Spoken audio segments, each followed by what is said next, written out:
Assalamualaikum warahmatullahi wabarakatuh. Selamat pagi seluruh rakyat Indonesia.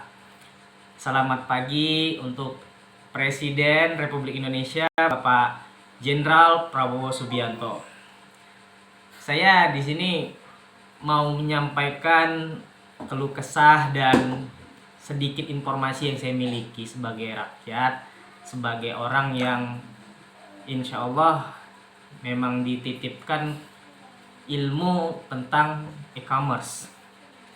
Jadi saya khususnya ini curhat ya atas masalah yang saat ini dialami sebagai ojek online di Grab. Tapi saya tidak mau membahas di ruang lingkup kecil khususnya di Grab saja ya.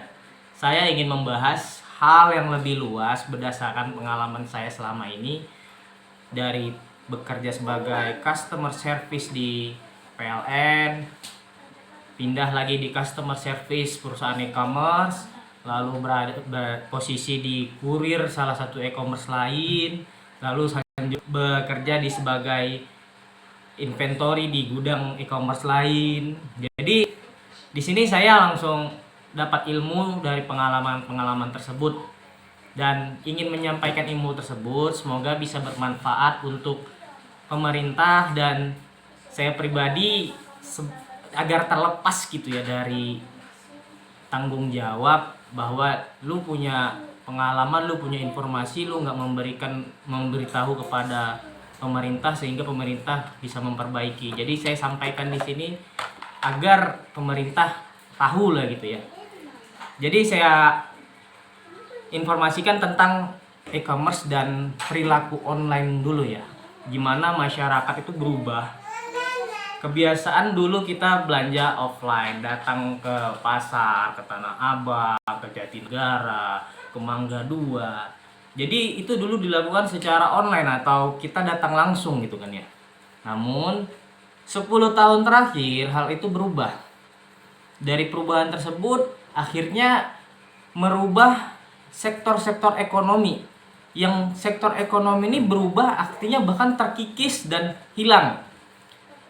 Berkurangnya pendapatan masyarakat dari berkurangnya perilaku di sektor ekonomi tersebut. Sebagai contoh untuk kuli panggul, untuk karyawan yang ada di pasar, bahkan yang punya toko di pasar harus tutup ya karena perilaku e-commerce atau masyarakat sudah berubah jadi belanja online.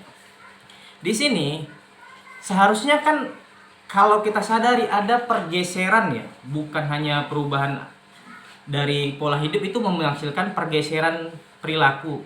Dimana ketika customer belanja online, orang yang belanja online itu jadi lebih banyak. Ketika belanja online lebih banyak, artinya dibutuhkan kurir yang mengantarkan ke konsumen itu jadi lebih banyak. Seperti itu bukan ya? Sehingga harusnya pergeseran dari yang orang bekerja di satu sektor ini pindah ke sektor logistiknya atau di kurir. Hanya saja di sini itu tidak ada pengawasan.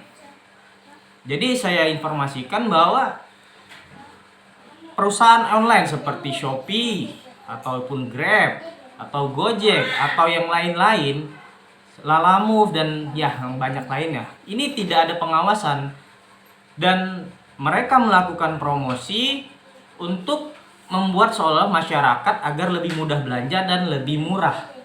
Faktanya kan kita nggak tahu bahwa promosi itu bukan e-commerce yang menanggung, tapi adalah kurir. Sebagai contoh ya, bahwa untuk pengiriman paket itu digabung-gabung dan dengan harga yang sama atau nggak bertambah nilai pengantaran itu kepada driver. Jadi hal ini yang membuat ekonomi itu makin menyusut. Seolah-olah menjadi murah tapi tidak ada hal yang lebih baik gitu untuk nilai tambahnya kepada kurir. Jadi sebagai contoh ya, customer memesan belanja dengan ongkir yang harusnya 25.000. Ongkir 25.000 ini ada dua customer yang belanja dengan ongkir 25.000 searah. ketika diberikan kepada aplikator itu digabung jaraknya karena berdekatan, kurir atau ojol ini dapat harga yang sama. Dapat harga yang sama, tapi jarak yang diantar 2. Jadi ya bagi saya ini sudah namanya pengikisan ekonomi. Kenapa? Harusnya 2 driver dapat. Jadi driver satu dapat duit, driver satu lagi dapat duit. Ini tidak digabung sehingga hanya 1 driver yang dapat. Dan ini membuat nilai ekonomi atau kegiatan ekonomi jadi berkurang. Ini adalah pengikisan. Makanya saya bilang kalaulah tidak ada pengendalian di sini, lama-lama akan terus-terusan ekonomi akan makin menyusut. Jadi kalau sebenarnya saya punya concern ya kalau awal resign dari e-commerce, bahwa e-commerce ini sangat baik untuk menghubungkan Indonesia yang begitu luas dan terpisah-pisah pulaunya sehingga membuat sesuatu itu jadi lebih baik. Tapi faktanya kebijakan dari toko online ini yaitu kebijakan ke dalam gitu. Jadi bukan kebijakan menghubungkan dari luar sehingga terhubung lebih besar, tapi mereka membuat kebijakan ke dalam yang artinya mengikis perekonomian. Jadi contoh, ketika Shopee membuat groceries, toko groceries atau gudang groceries juga, dimana kalau mereka terus belanja atau masyarakat terus belanja online dengan barang-barang yang ada di toko kelontong atau toko-toko di warung tetangga, mereka dengan belanja dengan lebih murah dan membuat ongkir gratis tapi dibebankan kepada kurir. Jadi di sini kita seolah-olah membunuh rakyat sendiri gitu. Si Shopee tetap untung dengan nilai mereka, uang yang mereka simpan diputar lagi, tapi rakyat tidak untung. Nah, kalau terus dibiarkan, toko-toko kelontong atau warung-warung kecil itu akan tutup lama-lama.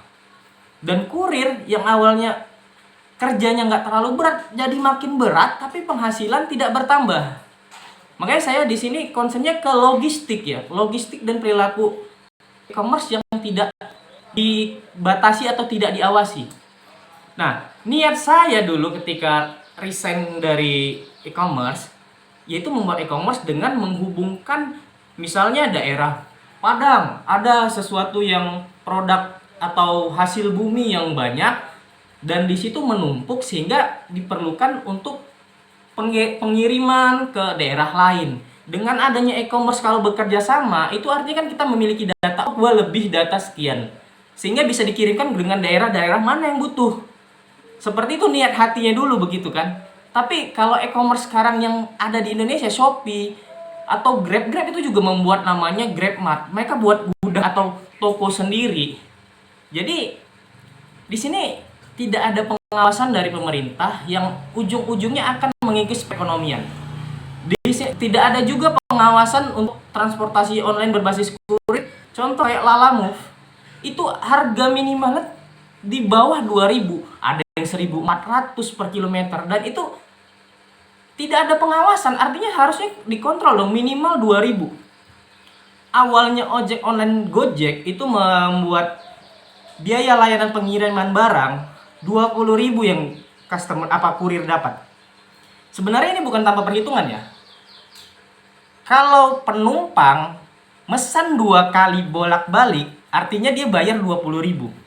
Makanya pada layanan Grab Express itu dulu minimal 20.000. Kenapa?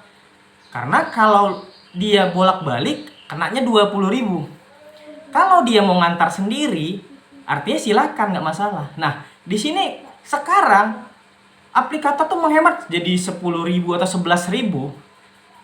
Di sini satu hal yang terkikis yaitu masyarakat jadi lebih murah bayar, tapi dia nggak ngelihat atau toko-toko lain. Kalau seandainya dia nggak mau bayar lebih mahal, artinya kan dia harus keluar sendiri. Kalau keluar sendiri, dia bertemu dengan tukang jajanan di luar, dia ketemu dengan warung, minum, itu akhirnya kan ada kegiatan ekonomi yang berlangsung. Tapi karena dipotong sama dengan ojek online atau kurir online, jadi ini terpotong nih. Warung-warung nggak dibeli, abang-abang yang gerobakan nggak dibeli gara-gara masyarakat sudah pakai transportasi online dan kurir sendiri hanya dapat sedikit gitu. Jadi di sini tidak ada pengawasan. Jadi memang ya kalau saya bilang ya, saya informasikan, Grab penghancur harga pasar. Dulu layanan same day, saya dulu di Gokilat, itu harga per kilometernya 2.500,